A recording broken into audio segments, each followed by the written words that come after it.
Greetings from San Diego, California. This interactive multinational teleconference is reaching you live in English and Spanish through a unique and complex international telecommunications network via satellite, microwave, and cable. This program brings together distinguished institutions representing education, business, and government in more than a dozen countries in the Americas and Europe. We would like to welcome for the first time to this video conference and to ITC GNet, the public education networks of the states of Veracruz, Tabasco, and Puebla, and the social development network of the state of Aguascalientes, all of them located in Mexico. We look forward to hearing from all of you. This is the first International Training Center video conference of the year 2004 series entitled Success with World-Class Competencies and the ITC's 130th program overall. I'm Dr. Farhad Saba, Professor of Educational Technology at San Diego State University and the moderator of today's program. Much has been said and written about the new realities of globalization and the emergence of a new economy characterized by fierce competition within an increasingly complex global market.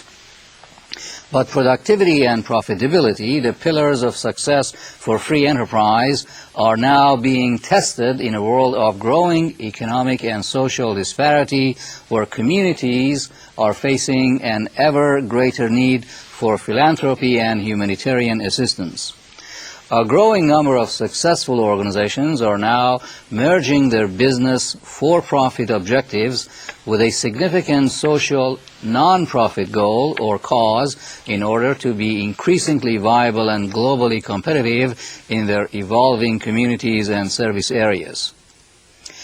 The coming together of these two organizational models with their respective strengths, risks, assets, and managerial strategies provides an exciting new opportunity for creativity, combining entrepreneurship and social responsibility.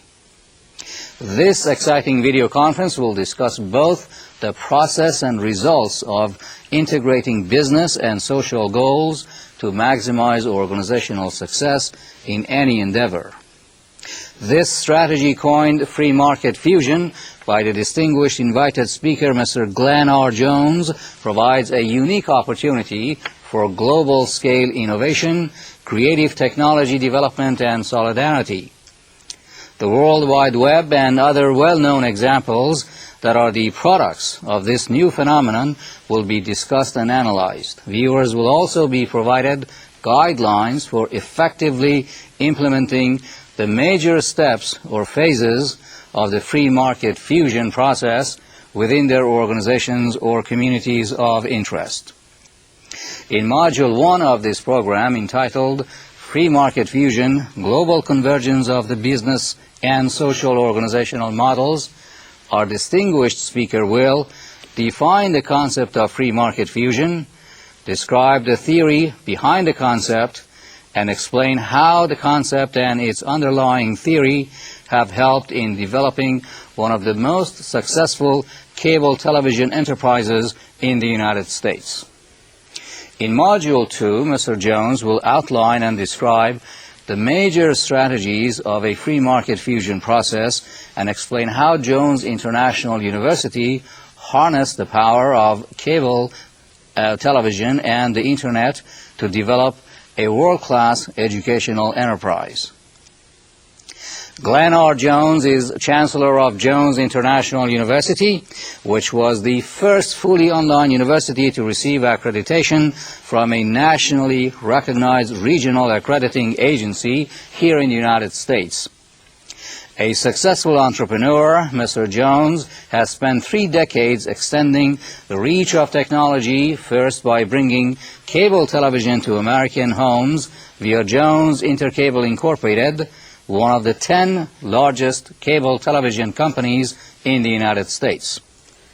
Then by fusing education with technology to create Mind Extension University, which delivered higher education content over a cable television network, Continuing the evolution of distance education and his commitment to serve lifelong learners worldwide via the Internet, he created what is now Jones International University. Mr. Jones is one of the founding members of the James Madison National Council, the first national advisory body in the 190-year history of the Library of Congress, and is on its steering committee. He serves on the Colorado Governor's Commission on Science and Technology and is on the board of the Colorado Institute of Technology. Mr. Jones has received numerous awards, among which are the Most Outstanding Corporate Individual Achievement Award from the International Distance Learning Conference for contributions to distance education, and the Golden Plate Award from the American Academy of Achievement for advances in distance education in 1994. Mr. Jones was named Man of the Year by the Denver chapter of the Achievement Rewards for College Scientists in 1994 and was inducted into Broadcasting and Cable's Hall of Fame also in 1994. Mr. Jones has authored several books, including Free Market Fusion, the concepts of which will be discussed today. Mr. Jones holds an undergraduate degree in economics from Allegheny College and served in the U.S. Navy. He obtained Juris Doctor degree from the University of Colorado School of Law and completed the executive program at Stanford Business School in 1973. Thank you and welcome to the program today. Let me begin with a question. The concept of social government or non-profit organizations becoming more business-like and financially sound is quite a logical development around the world given decreasing public budgets and increasing community needs. But the idea of for-profit enterprises becoming more socially sensitive and combining their financial goals with public benefit objectives hardly sounds entrepreneurial from a traditional business perspective. Why is this a growing phenomenon around the world, particularly with large corporations and their newly constituted corporate foundations? Well, actually, it is consistent with the concept of intelligent selfishness, which is sort of the taproot and a sort of a foundation block for entrepreneurs, where they do something to make a profit, but it also serves the public good. And conversely, you might say that the same applies to the institution, who is doing something for the social good, but also is establishing the need for their existence in society. Intelligent selfishness, I like that expression. Thank you. Let's begin now with Module 1 of our program.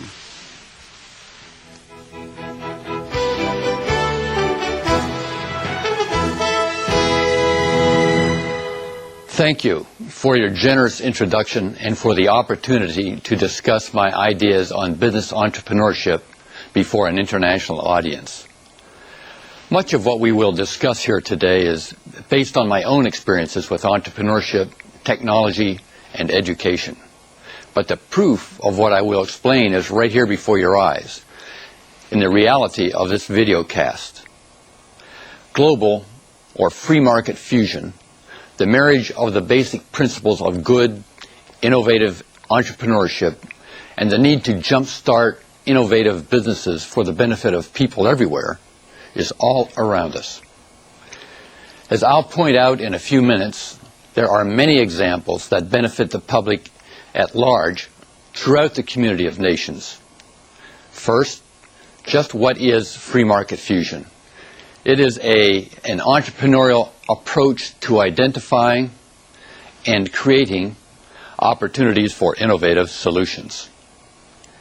In addition to the partnerships that help fund and produce this series of video casts via ITC, there are many immediate examples of successful entrepreneurs working with nonprofits or government agencies to accomplish what neither would be able to do on their own. For example, free market fusion, another term for social entrepreneurship, is very much at the heart of the ASCOCA organization, which has organized to help build thousands of affordable homes in Sao Paulo, Brazil, for the working poor, by using volunteer help and business contributions. It ignites hundreds of entrepreneurial small businesses along the way. Another example is International Development Enterprise, or IDE, which has helped farm families throughout Central America, the Caribbean, Africa, and Asia with low-cost water pumps and other irrigation technology and farming technologies to become profitable without leaving their land. It is also the founding principle behind my company's mission to provide affordable, not free, but affordable education to students around the world. Over 50,000 students have benefited from it since 1987. I will discuss more details of these and other examples of free market fusion, including the Jones projects, later.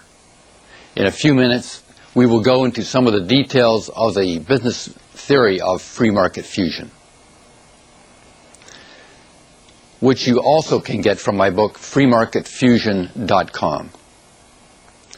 To set the stage, I'm going to discuss some business trends and events that demonstrate the process of free market fusion, with a look at the past of technology, the recent history of communications, and how we all have come to view the future.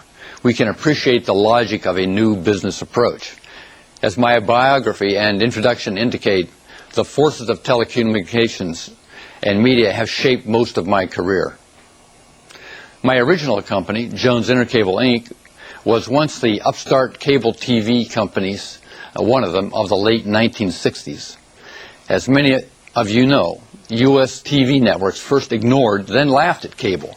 Today, cable is a dominant force in television distribution and production, both in the U.S. and in other countries around the world. Cable TV technology was open source. Anyone could try to figure out a new way to deliver content using it, very similar to Linux and other open source computer software today. Entrepreneurs and innovators could dissect the electronic architecture of TV and devise new businesses to use it. Cable entrepreneurs were in some ways like the Napster and Kazaa music sharing and file swapping internet businesses that today are shaking our music industry right to its roots. Cable companies set up alternative distribution networks that were more efficient and eventually offered huge revenue streams to sports and movie producers. As the business strategist Watts Wacker described it, the networks opted not to live a dual existence, which they could have done by fully developing and exploiting an older technology and business strategy while preparing for the next one. Every successful consumer products company understands the concept of duality, but the networks did not. Network TV is not alone in its failures and missed opportunities. Executives at Xerox chose to ignore their own computer scientists' invention of GUI, G-U-I, or graphical user interface, and continued to argue its merits internally, while two startup companies named Microsoft and Apple managed to find out about the technology and recreate it. Imagining the unimaginable is what makes free market fusion and many new business combinations reality. A few years ago, some in the science community scoffed when Scientific American ran a serious review on the book, The Physics of Star Trek. Further emphasizing the importance of imagination within the disciplines of science and engineering, Arthur C. Clarke once commented, "Any sufficiently advanced technology is indistinguishable from magic." In addition to emphasis on imagination, recognizing seminal first-mover movements is just as important as having a well-focused business plan, mainly because these historical moments don't always happen, don't always match when we expect them. They often involve individuals as much as organizations and businesses. The individuals are the risk takers, those who stay up all night finishing a software program or meeting with financial backers a half world away by telephone at 1 a.m. in order to have a meeting with the local backers and organizers at 7 a.m. and earn the project a green light. Such moments can be social and political events, or great technology enablers. So what does all of this have to do with the Jones companies and their endeavors to profit from the future? The keys to free market fusion are a sensitivity to the future and the constancy of change, while always respecting the lessons of the past. We had to employ the concepts of free market fusion to be able to provide education electronically over vast distances. To do this, we had to break free of what had become the new legacy of the past, the cable TV business. What had become increasingly competitive and leveraged by the mid-1990s. In 1987, we launched an education business using the cable TV company's network of cable system operators, thinking that telecourses would be the wave of the future. However, the Internet dramatically expanded as an alternative technology of information delivery. Our company was able to move from one technology platform to another for its education delivery. Because the content was still in demand, and the students and employees around the world were already the prime users of Internet technology through classroom and office computer systems. What it had once cost us billions to do by laying cable infrastructure, we began delivering at low cost using the then new Internet. But if you ask me what the greatest transforming event has been since the creation of computer networks, the Internet, and World Wide Web, I would have to answer the adoption of free and sometimes illegal file sharing by the youth of the world. Many who were already using free software from programs such as Linux, were using those.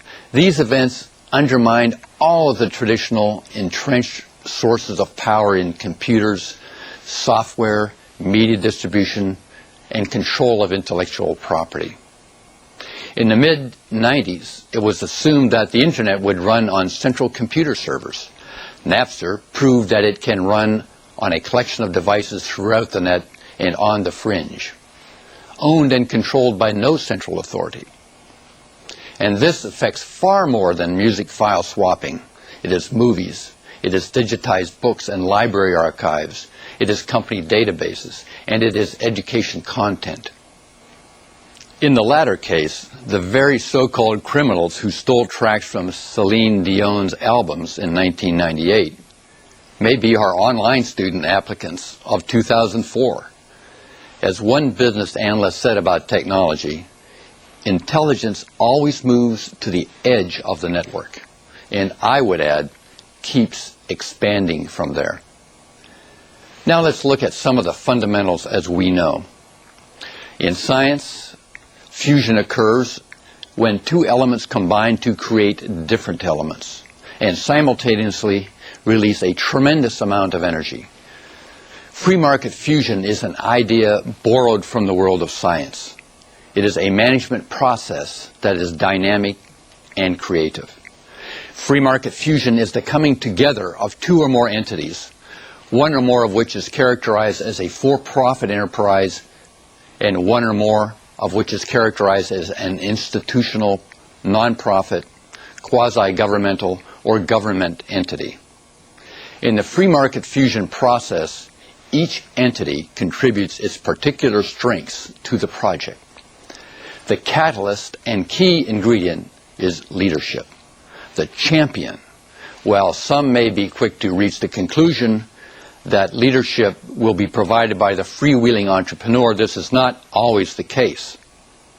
Although an entrepreneur may be accustomed to operating in the public spotlight and in a robust competitive arena, this does not necessarily mean that that person will be the one, or even should assume the leadership mantle at the same time.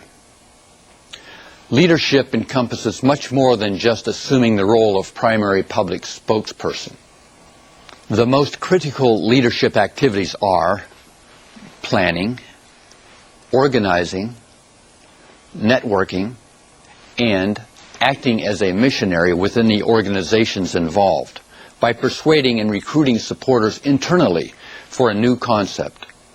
Often, individuals with established credibility within an institution can do this most effectively. But they must be passionate about the project. The entrepreneur may assume some or most of this role, or merely advise and be an outside networker, promoting the concept to other organizations and individuals whose support is essential. This requires a special breed, an arguably new brand of entrepreneur, whose motivation includes making a social contribution. This motivation resides on the same pedestal with making a profit and wielding influence. Free market fusion is not necessarily philanthropy, because it can lead to a self-sustaining market model. It is in the nature of institutions and monopolistic businesses that stability often deteriorates to stagnation and management to mediocrity.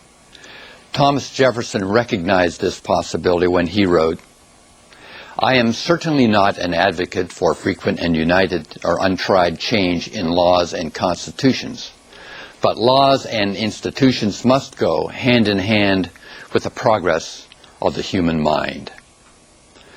The tendency of institutions and large organizations to rely on solutions drawn from yesterday's realities was pointed out 2 decades ago by Peter Drucker in his book, Management. No success lasts forever. Yet it is even more difficult to abandon yesterday's success than it is to reappraise a failure. A once successful project gains an air of success, a halo that outlasts the project's real usefulness and disguises its failings. Organizations must overcome this tendency towards stagnation and reluctance to change. You will see in the next module that through proper implementation of the free market fusion model, organizations are encouraged to evaluate new opportunities, thereby avoiding stagnation. But first, let's take a break for some of your questions. Let's begin with the first question and answer session. We will try to answer as many questions as possible. Therefore, we ask that only one question be asked per phone call and that these questions be as brief as possible. You may call the studio directly at the phone numbers or fax which appear on your screen. We remind you to make your phone calls at a distance from the monitor to avoid feedback. Our first question is from Lima, Peru. Go ahead, please. Buenos días. De primera intención, los felicito. Good morning. I congratulate you for the first program for 2004. My question has to do with the social goals of an organization. That have to be considered as an add-on to the entrepreneurial goals.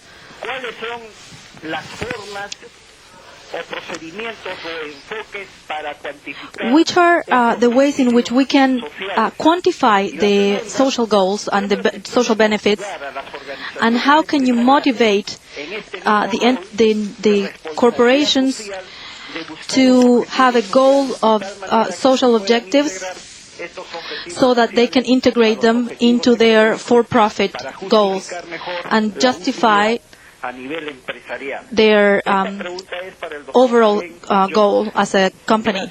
Thank you very much. Quantifying and justifying. Well, in many ways, social goals and economic goals are the same. I mean, they shouldn't be thought of as two separately distinct things. And I think that an institution that wants to incorporate a for-profit organization into their activities needs to refine exactly what it is. What is the social goal or goals are they that they're trying to achieve, so that there's a good understanding of those, and then have a discussion with a target company and see what happens. You'll be surprised at how closely sometimes the company's goals and the institution's goals are aligned in reality. Thank you. For our next question, we go to Puebla, Mexico. Go ahead, please.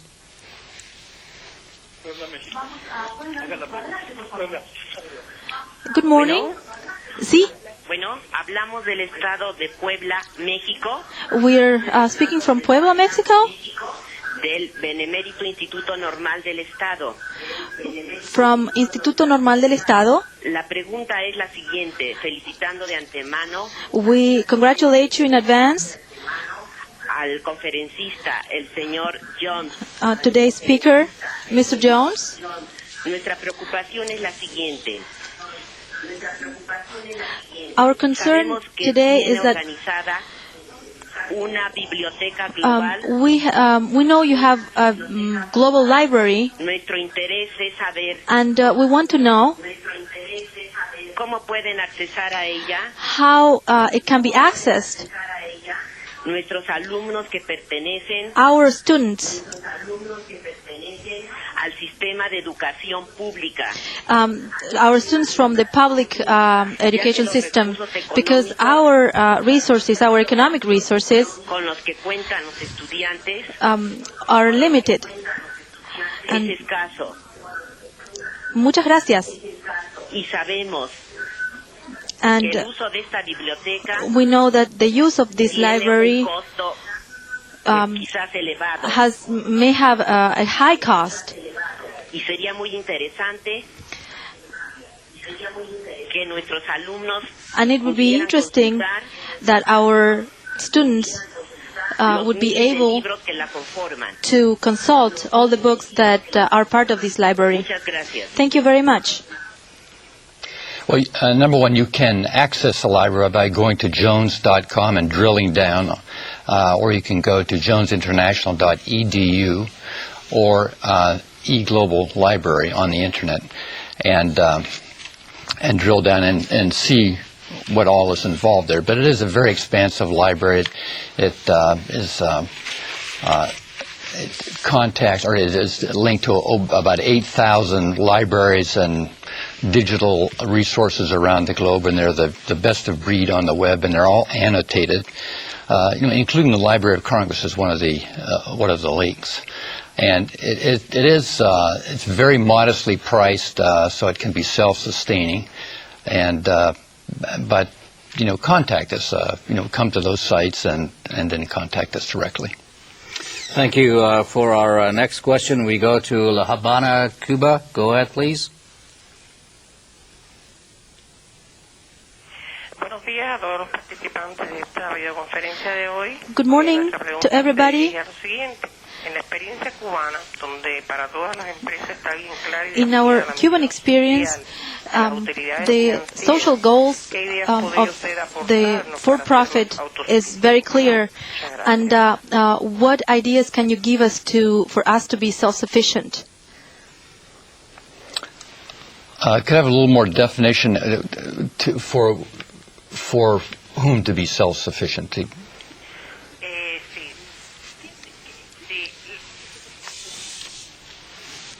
Bueno, en este caso las empresas en su trabajo desde el punto de vista de emprender The companies as for-profit organizations having clear social goals. entre la función social y las utilidades And, financieras que deben perseguir las empresas para verterlos en una So that básicamente. a for-profit company that has social goals can be self-sufficient.